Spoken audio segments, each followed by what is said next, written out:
Greetings from Derbyshire. We're in Rowsley. We've just had a nice day out on Peak Rail, a little ride up and down the line on a steam train.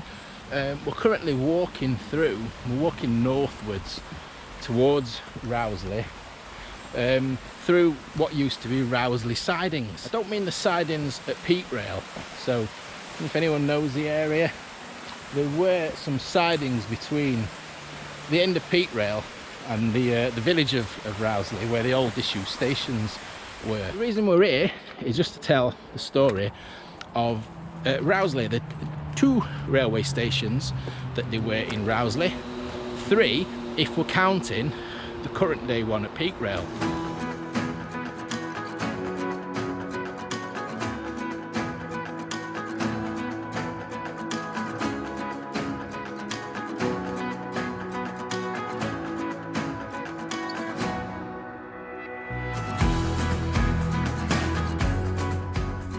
You can see from Rail Map Online with the aerial view what I'm talking about with the sidings. Here's the existing Peak Rail yard near Rowsley South, and here to the north is the village centre of Rowsley with the stations we're going to investigate today.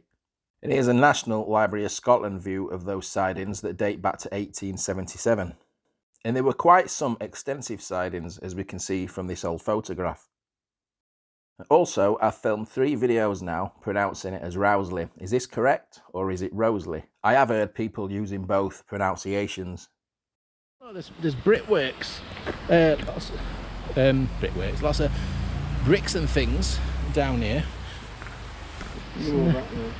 Yeah, I've noticed we've been passing a few, haven't we?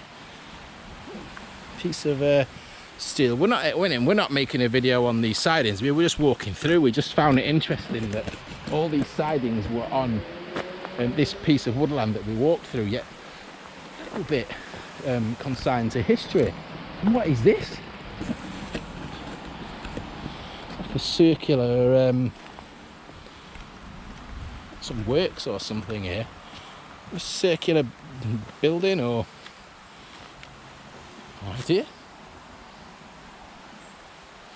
Very strange. I wasn't even expecting to see any brickwork, to be honest. Yeah, to see actually part of the structure. What's a W? No idea. There are some things. On the old map. We're right next to the split in the river, so we can pinpoint pretty much exactly where we are. And there's something on the map here. So it's kind of like the entrance to the sidings, I guess. It's a bit dark, but there is some steel work of something there. A bracket with some rivets on. The same on this side. Look, you can see.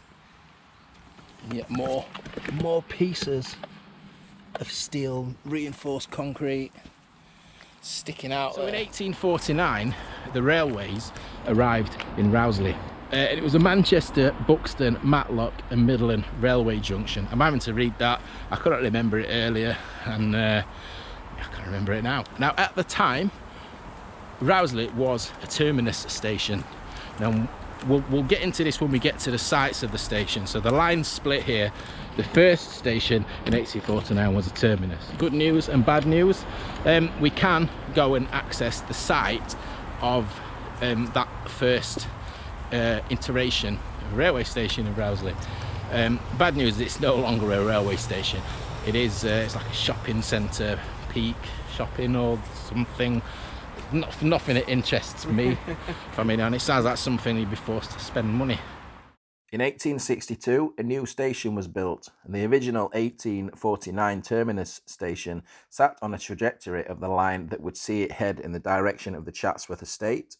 Disputes meant this would never happen, so when the railway was extended towards Buxton, its alignment saw it veer sharply to the left, so the station had to be relocated to the new line, whilst the original station became a goods station and yard. We think just down there, there's quite a... We saw it walking down, so that looks like a railway cutting down there. Lines up pretty much with just going to the other side of this new building, where the alignment of the track bed to the first station would have gone. On this photo from roughly the same location where we've just been stood We can see the new 1862 station peeking in on the left. The A6 road bridge on the right branch to the old station is no longer in existence. We can translate that photo onto this map with the bridge, the 1862 station and the old engine shed here. But just take notice of that tall building on the right hand side. Nice old house there. We don't know if it's railway related. It does look old. A lot of the buildings in Rowsley, a lot of the old Midland Railway buildings are still here. It does have a beware of trains sign on the side of it. So that's the old station house bed and breakfast. I was just mentioning a short time ago about Rouselit being littered with old railway buildings, including this row of houses noted on old maps as Midland cottages.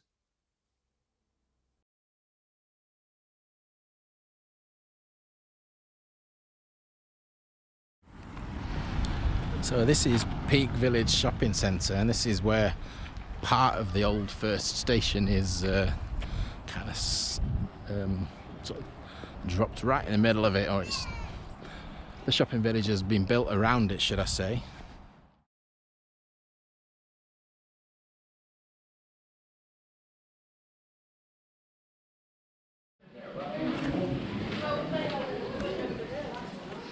Bit conspicuous walking through a shopping centre, filming. These people don't fit in. Oh, it's very out of place. Just looking for an old station. You can just see it coming into view in front. When you come across old stations in town centres and city centres that have been repurposed, but I think this is one of the most random disused station locations I've come across. You get the idea. It still looks like an old station building, doesn't it? Canopy.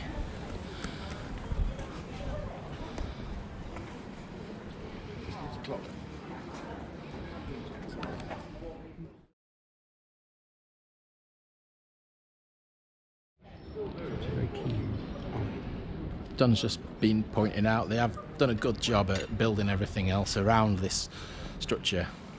So it's an 1849 building, you know, and I think the rest's been sympathetically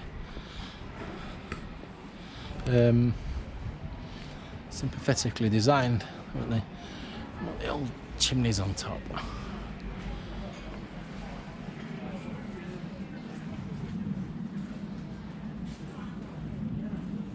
Ashgate Hospice. It's a charity shop. It is a charity shop these days. Archways. Is it a charity shop or a charity boutique? We can go in. I don't know what. We'll have a look.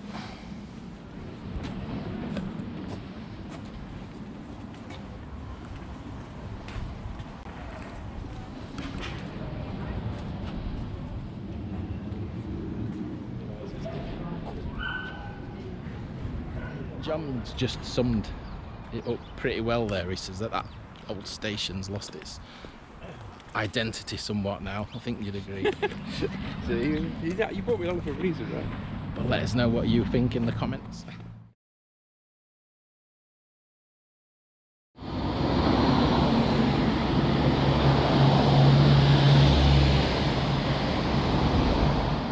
So we're on the site now of the second railway station. Nothing to see, it's just a car park. The station was designed to be quite attractive due to its proximity to Chatsworth House and the prospect of royal passengers. In fact, the station was known for some time as Rouselit for Chatsworth. The station closed in 1967 as the line was wound down. The line itself closed fully in 1968. Not very spectacular, is it? But it is the reality. Just spin you around just so you can see what's here now.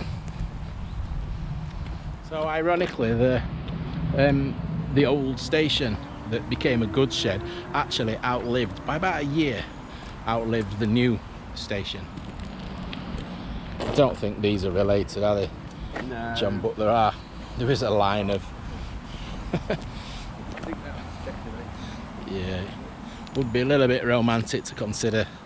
It could be ruins of the station, but there is this pad here of concrete, isn't there? That something's been stood in here at one time, and I don't know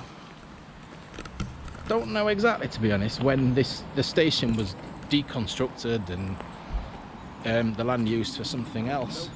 From Rowlsey, you might know the route from here. Haddon Tunnel, just a very short distance in that direction, onto Bakewell, and then onto now what we now know as the Monsell Trail. So a very spectacular railway line, this, wouldn't it? Extremely spectacular. The A6, the road used to go underneath the railway bridge, and I think when the railway was, very quickly after the railway was gone, they took the bridge out and levelled the road up. I think it was prone to flooding. Now Peak Rail, where we've spent this morning, do have a vision of extending. I don't know if they're planning or they're wanting to get all the way to Bakewell, but I think they have made some moves to secure this land with a possible extension this far. It's a bit of work to do to get over the A6 though, isn't there? And that's the embankment of the line going off towards Bakewell there. So as I say, the railway used to go over the top of the road, but the road has been raised from its original level. Can't come to Rouselit without talking about the viaduct, but don't worry, this is going to be covered on a separate video that's going to be coming out very shortly after this one. So that's the story of the Rowsley station. So we've seen all three of Rowsley stations today. We can only show you what's there. Right, so cheers for joining me on that little explore of Rowsley's disused stations. So as always, take care and we'll see you soon.